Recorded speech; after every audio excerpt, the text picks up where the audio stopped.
Fala, meus queridos alunos, estamos aqui de volta, mais uma aula especial, pensada, fundamentada, toda escrita para vocês. Na primeira aula nós falamos sobre mitologia, lembram? Então vamos retomar um pouquinho aqui, só para relembrar que a gente sabe que às vezes fica um pouquinho aí desconexo, tu deixa para lá e pega de novo, dá uma olhadinha lá na tua anotação, dá uma olhadinha lá no que a gente falou, que tu anotou na aula passada.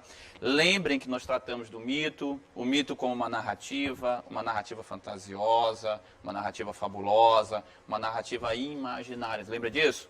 Tá, que nós colocamos que o mito ele produz uma consciência mítica, porque ela está dentro de um contexto, ela está dentro de um aparato a ser formado, lembram disso? Então, além disto aí, nós também falamos sobre seres imaginários, lembra? Todo mito traz os seres imaginários, como sereias, faunos, sátiros, que são faunos e sátiros, estão na mesma ordem, centauros, mas nós temos os deuses, nós temos aqueles seres humanos com origem também divinas, aí os seres humanos que têm parte divina também, que são os semideuses, né? Nós falamos de Aquiles, nós falamos de Perseu. Então, nós falamos da mitologia e do papel da mitologia como explicação para fenômenos da natureza, explicação para fenômenos humanos e fenômenos em geral. A narrativa fantasiosa, a narrativa fantástica, a narrativa fabulosa. E é ela que vai trazer para a gente o início da filosofia. Aí tu vai perguntar, mas André, professor André, como é que vai se dar isso aí, essa passagem, como é que eu vou sair do mito e vou para a filosofia necessariamente? Bom, essa passagem do mito para a filosofia, ela é muito marcante. Por quê? Porque ela vai depender de alguns fatores, necessariamente, tá bom? E aí nós temos primeiro a democracia em Atenas, relembrando você, a gente falou lá no finalzinho da aula, mas a democracia em Atenas, por exemplo, ela vai abrir espaço para exigir um conhecimento mais apurado. Por quê, professor? Olha, veja só, lá na ágora, no espaço público, naquele espaço em que você vai discursar, naquele espaço que você vai falar para todos os cidadãos, você precisa de um conhecimento melhor, você precisa de um conhecimento fundamentado, você precisa de persuasão. E aí entra uma outra categoria, viu, de sábios que não são filósofos, são sofistas. Tá? Os sofistas também vão concorrer aí nesse espaço, não é só a filosofia. Mas a democracia, grave isso, aluno, você que vai fazer a prova do Enem, você que vai fazer a prova de qualquer vestibular, grave isso na sua mente. A prova da UEMA, por exemplo, está lá no edital. A filosofia, ela nasce com a democracia, na Hélade também, a democracia é fundamental, pela exigência de um novo discurso, de uma nova forma de falar, de uma nova forma de explicar, de persuadir e de demonstrar o seu conhecimento, sua opinião na ágora. Então, para os cidadãos, isso é importante. Mas lembrem também que não é só pelo filósofo. Nós temos os sofistas na época. Por exemplo, Protágoras, um grande sofista. Tá? Protágoras chegava a ganhar 1000 dracmas de ouro numa aula. Eu costumo dizer que foi o único professor que ficou rico na face da terra, dando aula, porque o resto eu não conheço. Uma dracma de ouro está mais ou menos R$680. Ah, então o cara ganhava muito dinheiro numa aula. Okay? Ensinando as pessoas a como discursar. Além dos sofistas, tinha filosofia. Então, tinha a exigência, preste atenção, a exigência de um novo conhecimento. Além deste fator, nós temos também o quê? A influência da Hélade, da Grécia, acostume-se com essa palavra, Hélade. A Hélade, a Grécia, ela tinha várias colônias na Ásia Menor. E a cultura da Hélade, a cultura, na verdade, que era desenvolvida dentro daquele espaço que a gente chama de Grécia, ela também ia até estes outros locais. Isso também fazia com que muitos o conhecessem. O comércio marítimo, o intercâmbio entre cidades do Oriente e a própria Hélade favoreceram o surgimento da filosofia.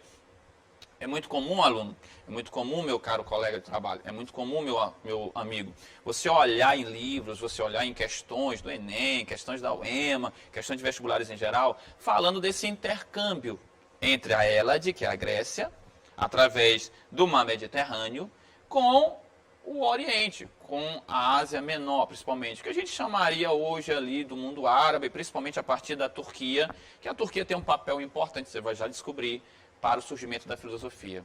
Então, veja só, além da democracia, que abre espaço para o discurso na ágora, democracia, discurso na ágora, também existe o intercâmbio da Hélade, da Grécia, de cidades gregas que estão dentro ou da Ática ou da Península do Peloponeso, com a Ásia Menor, com algumas cidades da Ásia Menor, como Mileto, por exemplo, todo mundo conhece Tales de Mileto, como a cidade de Samos, que é onde foi o quê? Que Pitágoras nasceu, por exemplo.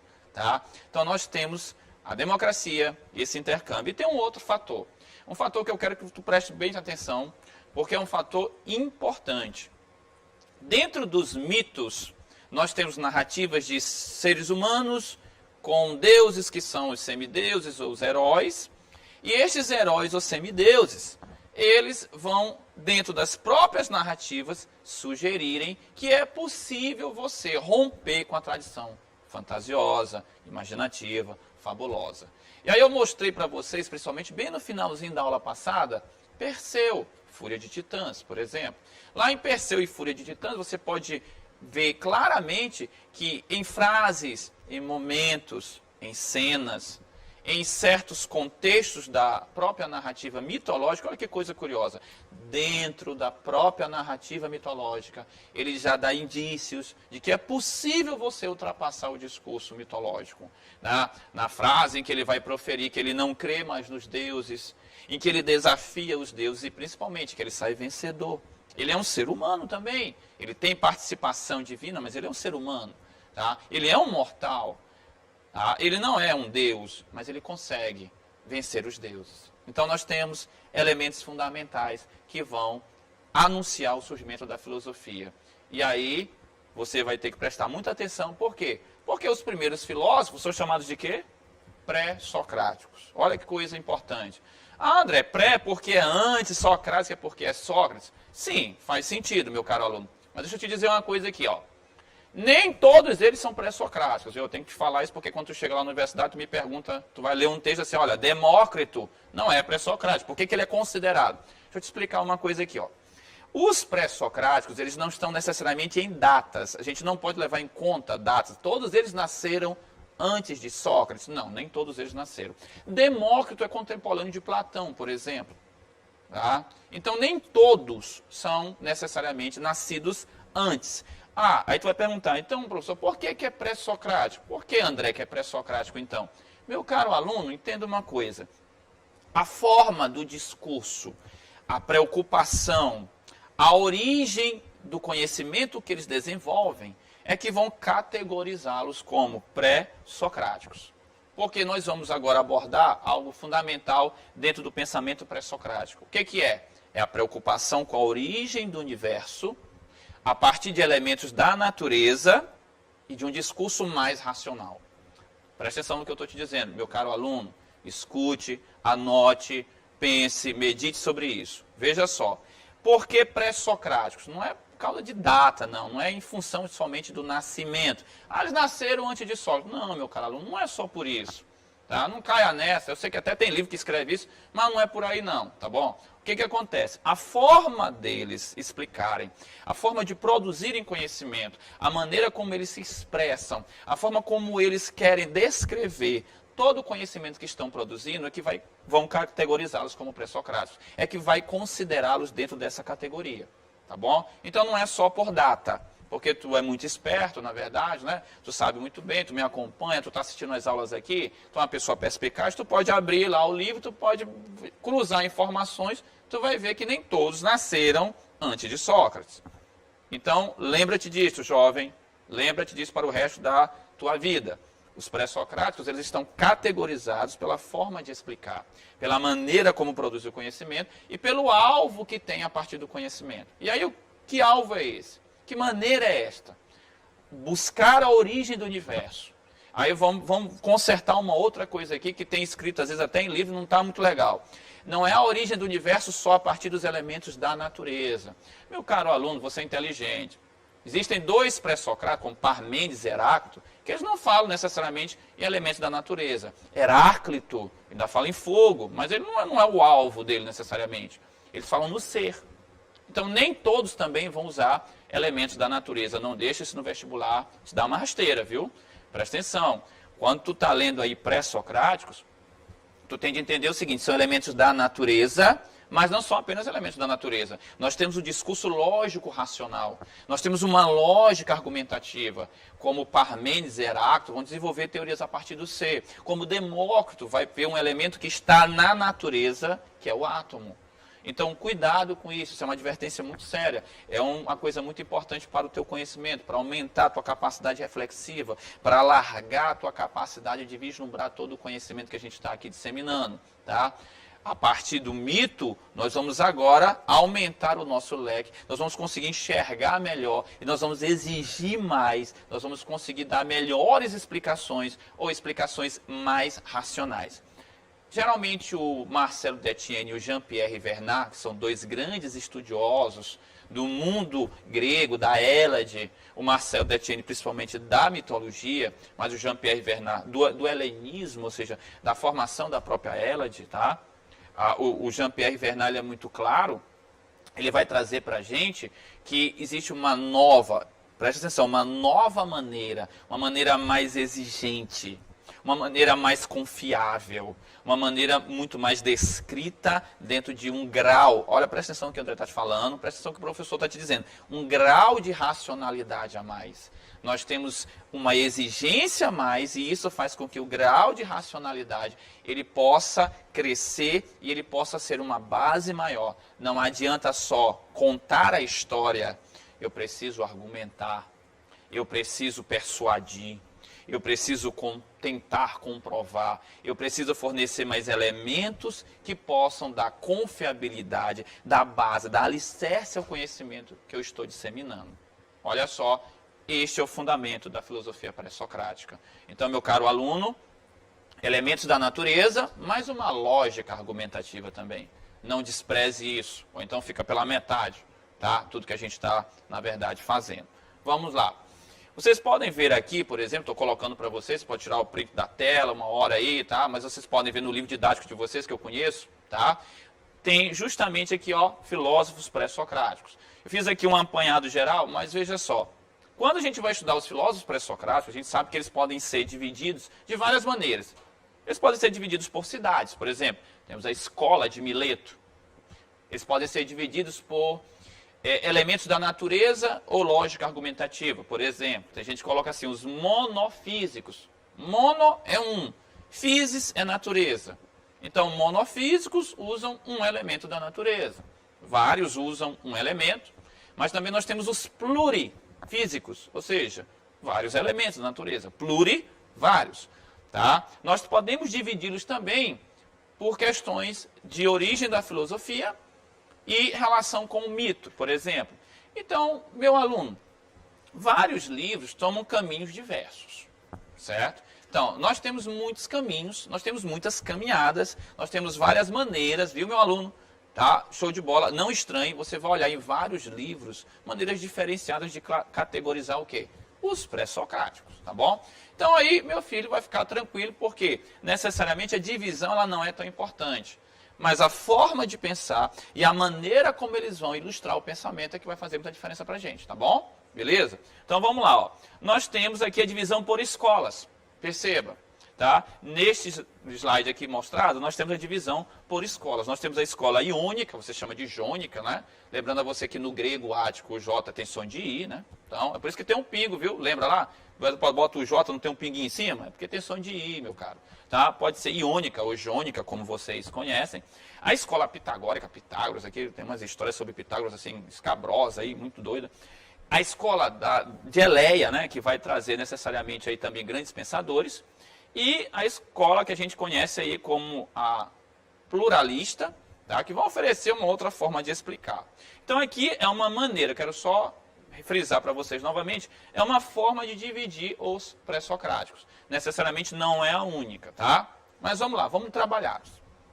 Os pré-socráticos, eles estão enquadrados em que tipo de estudo, em que tipo de conhecimento? É o que a gente chama de cosmologia. E aí tu vai gravar, presta atenção, vamos lá. Meu aluno, te concentra, presta atenção no que o André está te dizendo. Olha o que o professor André está te falando. Tu vai gravar este nome aqui, ó, cosmologia, ok? Olha a importância do termo. Cosmos, universo. Logos, aí eu quero que tu preste atenção nessa palavra logos. A palavra logos é uma palavra que vai começar a entrar dentro deste contexto agora filosófica.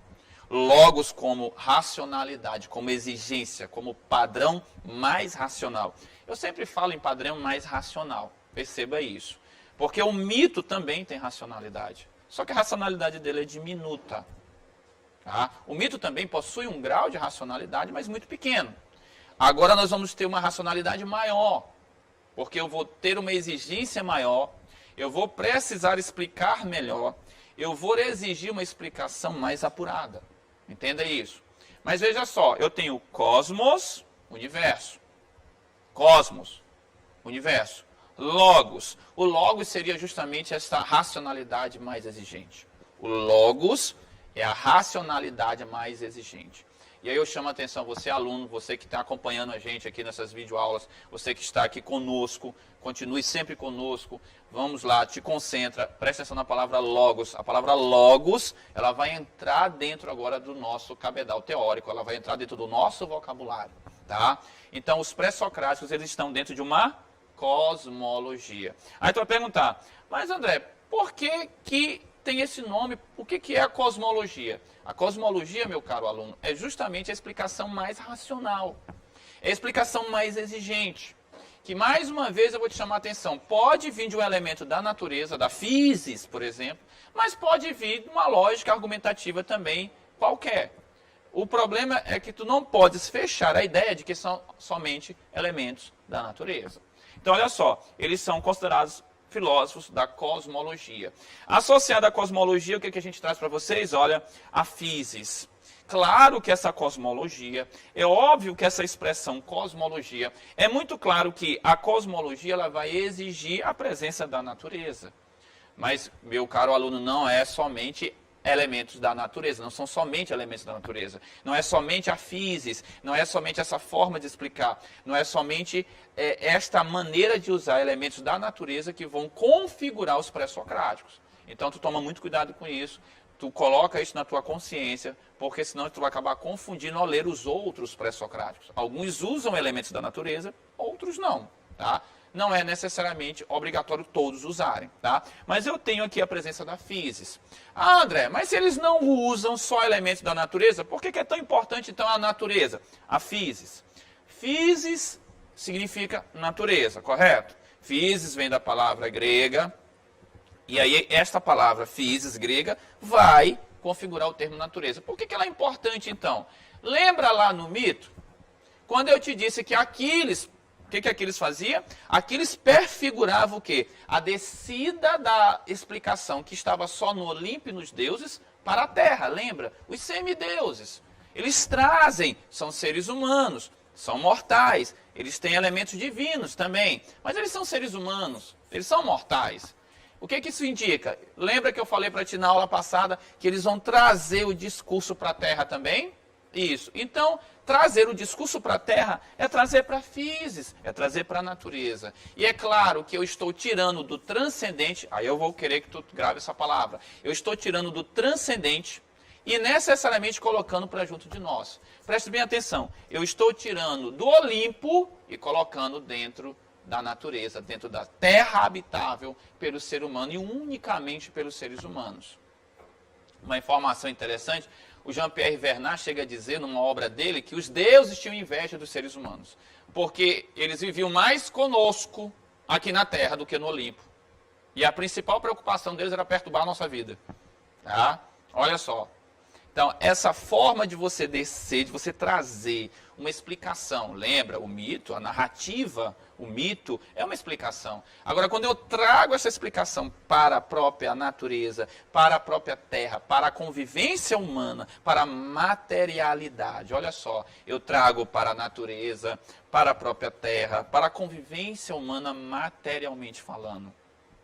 Daí a gente não poder desprezar o termo physis. O termo physis seria importante.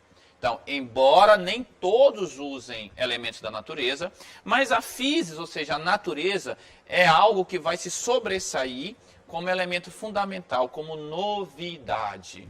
Entenda assim, meu caro aluno. A physis é uma novidade dentro da expressão do conhecimento agora. A physis é uma nova exigência, uma nova forma, uma nova interpretação. É um pano de fundo melhor agora e não só a transcendência, ou seja, o que está para além de nós e da nossa própria natureza. Ok? Então você vai perceber que a cosmologia ela vai ser muito associada à physis. Tá? Então, a cosmologia que seria a forma mais racional da origem do universo, ela vai trazer a physis agora com muita força, com muita preponderância, porque agora eu não vou ficar somente preso à imaginação do Olimpo, à transcendência, a elementos sobrenaturais. Grava essa palavra, eu não vou ficar com o sobrenatural. Olha essa expressão sobrenatural. Agora eu vou ficar com o que é natural, vou ficar com o que é da natureza, e a natureza vai ter um papel importante dentro desse processo, que é o surgimento da própria filosofia, porque eu vou romper com o mito, que não é mais sobrenatural a explicação, e agora há uma naturalização, uma naturalidade dentro do processo, tá bom? Eu também sou obrigado a dizer a você que se você pegar a religião politeísta da Hélade, vocês sabem que a Grécia é politeísta, tá? Tem vários deuses, por exemplo. A própria expressão do politeísmo já traz elementos da natureza. Você sabe muito bem que cada ser daquele, ou Deus, ou um ser imaginário, ele também se refere a um fenômeno da natureza. Ele também pode se referir a um fenômeno que acontece na natureza. É muito comum a associação dos deuses, a fertilidade das plantações, a queda da chuva, as calamidades, né, da terra. E aí tudo também já se refere a questões da physis, tá? Não é estranho nem ao politeísmo, nem a religião politeísta, na verdade, se torna estranha dentro desse processo, que é a própria natureza. Mas aí surge a natureza com muita força. Entendam isso, tá bom? Olha só. Se nós temos uma cosmologia e a presença agora da natureza com muita preponderância, com muita força, com muita participação dentro do discurso, não é mais sobrenatural e cai para a natureza, cai para elementos da naturalidade humana e da naturalidade terrena, então alguns vão se destacar. Eu vou chamar a atenção de vocês, não para todos, porque não dá, meu filho pode aí tirar o print da tela, não tem um momento do print, por exemplo, tá? Tu pode aqui fazer, mas eu vou abordar alguns pré-socráticos que são fundamentais. Quais são os que não podem faltar, professor André? Ó, dentro do conhecimento que nós temos, Tales de Mileto não pode faltar. Tales é o primeiro filósofo, olha uma dica para ti, muita gente erra isso no Enem, muita gente erra isso no vestibular. Quem é o primeiro filósofo da humanidade? É Tales, não é Sócrates. Cuidado com isso. Existe o primeiro filósofo de Atenas e existe o primeiro filósofo da humanidade. Quem é o primeiro filósofo da humanidade? É Tales, meu querido. Tales de Mileto. Só te chamar a atenção de uma coisa aqui, ó. Os pré-socráticos, escuta o que eu estou te dizendo. Grava, anota, olha só. Os pré-socráticos, eles não nasceram na Grécia, na Hélade. Presta atenção no que o André está te dizendo. Os pré-socráticos não nasceram na Hélade. Eles não nasceram na Grécia. Olha só, você é uma pessoa inteligente.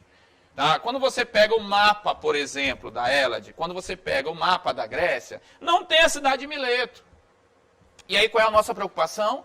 A nossa preocupação é que tu tem uma informação errada. A filosofia nasceu na Grécia? Não. O primeiro filósofo, ele está na cidade de Mileto. Mileto, meu caro, é uma cidade que está na Ásia Menor. Está associado à Turquia. Então, olha só, cuidado com isso no Enem, cuidado com isso na UEMA, cuidado com isso em vestibular. A filosofia, ela nasce nas colônias gregas da Ásia Menor. Vou repetir, se tu puder anota, grava isso no teu coração e na tua consciência. A filosofia, ela nasce nas colônias gregas da Ásia Menor. Ela não nasce na Hélade, que a gente chama de Grécia.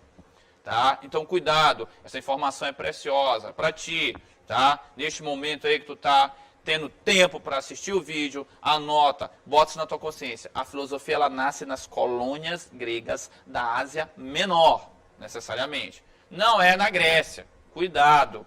A cidade de Mileto fica perto da Turquia, é uma ilha que fica perto da Turquia.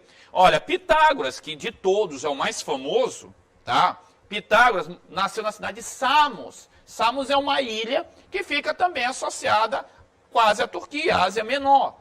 Não é na Hélade, não é em Atenas. Então a filosofia não nasceu em Atenas. Sócrates não é o primeiro filósofo da humanidade. Grava isso. A filosofia não nasceu em Atenas. Sócrates não é o primeiro filósofo da humanidade. necessariamente o primeiro filósofo é Tales. Ok? Tales de Mileto pertence à escola iônica, ou jônia, ou à escola de Mileto. Tá? E Tales é muito famoso por cumprir o papel de desafiar os deuses. Lembram de Perseu? Tá? Que Perseu desafia os deuses e sai vencedor. Tales fez a mesma coisa. Existe um filósofo muito famoso chamado Nietzsche, por exemplo. E Nietzsche é muito claro. Tales foi o cara mais corajoso da era pré-socrática. Por quê? Por que Nietzsche vai dizer isso na análise dele dos pré-socráticos? Porque ele vai dizer que numa época que todo mundo tinha medo, que ninguém conseguia avançar, que ninguém conseguia desafiar os deuses, Tales fez isso. Olha só, Tales chegou e disse assim, olha, quem criou o universo não foram os deuses, foi a água. Olha que coragem. Meu caro aluno, a cidade inteira se rebelou contra ele. A cidade inteira não queria nem que ele ficasse mais. Disseram que a família dele toda ia morrer de praga, que até a 10ª geração dele estava o quê? Comprometida. O que aconteceu no dia seguinte? Nada. Tudo do mesmo jeito. O que isso diz pra gente? Que não era proibido tirar dos deuses a criação do universo. Olha como Nietzsche trata, então. Tales é um homem muito corajoso. Ele desafiou os deuses, assim como Perseu, e saiu vencedor. Tá? Então, Tales começou a espalhar para todos os cantos que a água era a origem do universo. E aí, logo em seguida, um aluno dele, tá? Não era o aluno mais antigo, que o aluno mais antigo é Anaximandro, eu vou falar dele já depois para vocês. Mas Anaxímenes disse assim, olha, mestre, não é a água, é o ar. E aí, curiosamente, ele tem um raciocínio muito legal, né? Quando a gente coloca a água e ela ferve, vira o que a água? Vira ar. Um raciocínio meio torto, né? Mas tudo bem, tá valendo. Tá? Então, Tales dizia que era água, Anaxímenes dizia que era o ar. E aí entra uma figura que eu tenho que falar dele, porque tu é um aluno do ensino médio, tu precisa desse conhecimento. Existe agora uma figura que vai entrar, essa aqui é emblemática. Pense num cara que apurrinha a gente na matemática também. Porque Tales é matemática, tem o teorema de Tales, mas o teorema de Pitágoras, eu vou te contar. Olha, entra Pitágoras na jogada. E por que Pitágoras é tão importante? Por causa do teorema? Não. Deixa eu te dar uma informação interessante. Pitágoras cria a palavra filosofia. A palavra filosofia é criada por Pitágoras. É criada dentro da escola pitagórica, que não era uma escola normal, né, gente? A escola pitagórica não tinha só prova de matemática, não. Tinha a prova da coragem, prova da paciência. Era uma instituição assim, iniciática até, sabe? Tinha muito mais coisa do que meramente conhecimento matemático, tá? Necessariamente Pitágoras entra na jogada com os números. Se Tales disse que tudo veio da água, se Anaxímenes diz que não, mestre, foi o ar. Aí vem agora os pitagóricos que falam de número. Agora, gente, não entenda número como aquilo que tu coloca 1 no papel, 2, não é isso que ele está falando. Existe uma lógica racional. O número, ele estipula uma lógica racional. O número, ele estipula uma lógica que é constituída dentro da própria racionalidade. Entendam isso.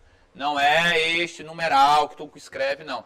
Existe uma lógica racional, numérica, e isso é que a gente considera como um número. Quando Pitágoras fala no número, está falando em toda uma lógica. Não é uma simples, né, expressão de um elemento figurativo. Então aí vem Pitágoras, por exemplo.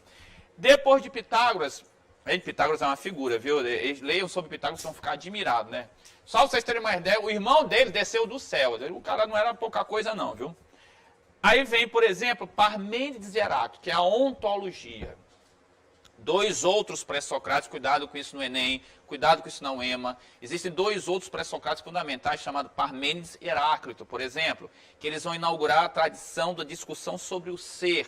Aí nasce uma palavra muito bonita, usada na filosofia, usada no conhecimento em geral, que é ontologia. Parmênides e Heráclito vão falar sobre o que não muda e o que muda. Parmênides diz que nada tem mudança, nada consegue mudar, tudo é sempre a mesma coisa. E Heráclito diz que tudo é devir, que a gente traduz como movimento, mas é algo mais forte que isso. Mas Heráclito fala que tudo possui uma certa mudança. E aí Heráclito é muito conhecido, porque até tem aquela frase bonita, né? Nenhum homem banha 2 vezes no mesmo rio, ou porque a água já passou, ou porque o homem não é mais o mesmo, por exemplo. Ele é muito conhecido por essa frase, só bota até status do WhatsApp, tá? Mas veja só, Parmênides diz que nada possui mudança, tudo permanece, tudo é sempre a mesma coisa. E Heráclito vem na contramão, dizendo que tudo possui uma mudança, uma certa forma de dinamismo, um certo devir. Tá? Então você tem aqui Parmênides e Heráclito, que tem uma discussão muito forte sobre o ser. O ser muda para Heráclito, o ser não muda para Parmênides. Uma dica importante é que quando vocês vão estudar Platão e Aristóteles, vocês só vão entender eles dois se entenderem essa parte aí, que é justamente a discussão entre os pré-socráticos do que muda e do que não muda. Estes dois pré-socráticos vão inaugurar a discussão sobre a teoria do movimento. E aí Demócrito, que é um pré-socrático, mas Platão, Aristóteles vão também tentar resolver este problema mais tarde, tá bom? E aí, depois de Parmênides e Heráclito, nós temos o nosso querido amigo Demócrito, tá? E aí o último pré-socrático que a gente vai lançar é o nosso querido amigo Demócrito. Demócrito, ele é muito conhecido, aí vocês estudam na química, só para a gente aí já interdisciplinarmente puxar isso aí. Demócrito é o nosso grande amigo que fala sobre o quê? Sobre o átomo. E aí é muito bonita a teoria atômica, é uma das teorias pré-socráticas assim, finalistas. Ele está bem no finalzinho, na verdade ele é contemporâneo de Platão, por isso que ele está aqui por último, mas é ele que vai trazer a noção do átomo, mas não é importante só pelo átomo, é importante porque o átomo é um elemento presente na natureza, perceba que não é nenhum deus, não é um ser imaginário, não é nenhum elemento fantasioso, é um átomo, um elemento que está na natureza, e este átomo possui o quê? Movimento, tá? Porque existe o átomo e o espaço vazio, e aí meu querido aluno, é a primeira vez que o espaço vazio ou o nada ganha importância dentro do pensamento humano, porque para movimentar, para ter movimento, eu tenho que sair de um lugar para o outro. Para eu sair para o outro é porque tem que estar vazio. Um forte abraço, mais uma vez obrigado. Nós vamos aqui nos ver várias vezes. Eu conto contigo, dá continuidade aos teus estudos. Estamos aqui juntos, vamos gravar mais aulas para vocês acompanharem. Beijo no coração, que Deus abençoe a todos nós nesse momento.